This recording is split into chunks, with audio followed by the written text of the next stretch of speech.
विकास आघाडीचे उमेदवार प्रणितीताई शिंदे यांचं या ठिकाणी आगमन झालेलं आहे। आपल्या सर्व तिरे ग्रामस्थांच्या वतीनं या ठिकाणी ताईंचं स्वागत केलं जात आहे। आपल्या महिला भगिनी या ठिकाणी ताईंचं स्वागत करत आहेत। सकाळी 8 वाजल्यापासून खरं तर या काँग्रेस पक्षाच्या प्रचार दौऱ्याला सुरुवात झाली। नाही, सत्कार एकच सत्कार आहे, फक्त सत्कार एकच आहे राजू, ऐका जरा।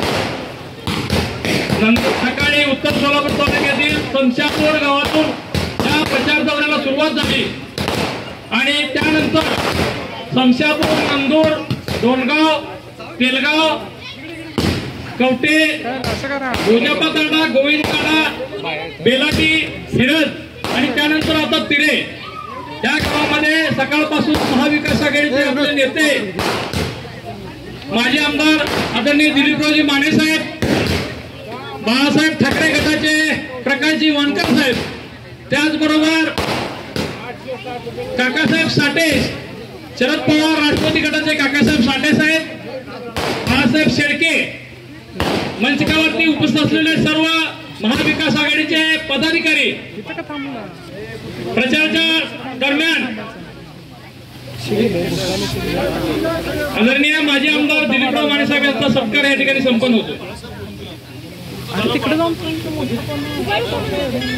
लोकसभेच्या निमित्तानं उत्तर सोलापूर तालुक्याचा जर ताई आपल्याला इतिहास सांगायचा झाला तर उत्तर सोलापूर तालुक्याचा या तिरे गावातील कैलासवासी हरिभाऊ जाधव यांनी ब्रह्मदेव दादा माने यांच्या सोबतीनं गेले सुशील कुमार शिंदे साहेबांची 3 मागची विधानसभेची इलेक्शन त्या ठिकाणी प्रचारची धुरा त्या ठिकाणी हातामध्ये घेतली आणि आपल्या उत्तर सोलापूर तालुक्यातून राखीव मतदारसंघातून विधानसभेला सुशील कुमार शिंदे साहेब यांना प्रचंड मताने त्या ठिकाणी निवडून आणलं। उत्तर सोलापूर तालुका हा काँग्रेसचा बालेकिल्ला म्हणून समजला जातो।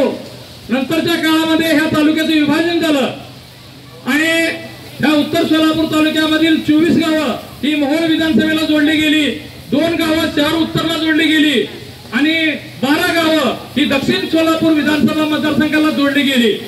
आणि या अशा प्रकारे आज ही जे 12 गावं सकाळपासून आपण घेतोय ती दक्षिण विधानसभा मतदारसंघाला जोडलेली आहेत आणि संपूर्ण तालुक्यामधून काँग्रेस पक्षाला जास्तीत जास्त मतदान करण्याचा प्रयत्न हे महाविकास आघाडीचे नेते तालुक्यामधील काकासाहेब साठे असतील, दिलीपराव माने साहेब असतील, सर्व प्रकाश वानकर साहेब असतील, महाविकास आघाडीचे नेते हे तिन्ही नेते तालुक्यातील सर्व कार्यकर्त्यांना त्या ठिकाणी पक्षाचा जे मतदान होणार आहे आपलं 7 मेला त्या मतदाना दिवशी त्या ठिकाणी प्रणितीताई शिंदे यांना प्रचंड मतांना निवडून देणार आहेत।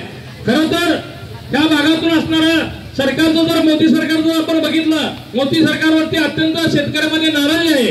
ग्रामीण भागामध्ये शेतकऱ्यांना कांद्याचा निर्यात असेल, खताचं पोतं घ्यायचं असेल त्याच्यावरती 18% GST लावला जातो। कृषी सन्मान योजना म्हणून 6000 रुपये दिले जातात आणि इकडे 18,000 काढून घेतले जातात। युवकांना त्या ठिकाणी 2 कोटी युवकांना दरवर्षी नोकऱ्या देतो म्हणून त्या ठिकाणी मोदी सरकारनं फसवलं। अशा कितीतरी गोष्टी सांगता येतील की दिशाभूल करून त्या ठिकाणी जनतेला फसवण्याचं काम या मोदी सरकारने केलेलं आहे। आता येणाऱ्या 2024च्या निवडणुकीमध्ये सक्षम असा उमेदवार प्रणितीताई ज्याने सोलापूर मध्ये 15 वर्ष आमदारकीचं नेतृत्व केलं आणि विधानसभेमध्ये काम करत असताना 15 वर्ष सातत्याने सोलापूरचे प्रश्न मांडले।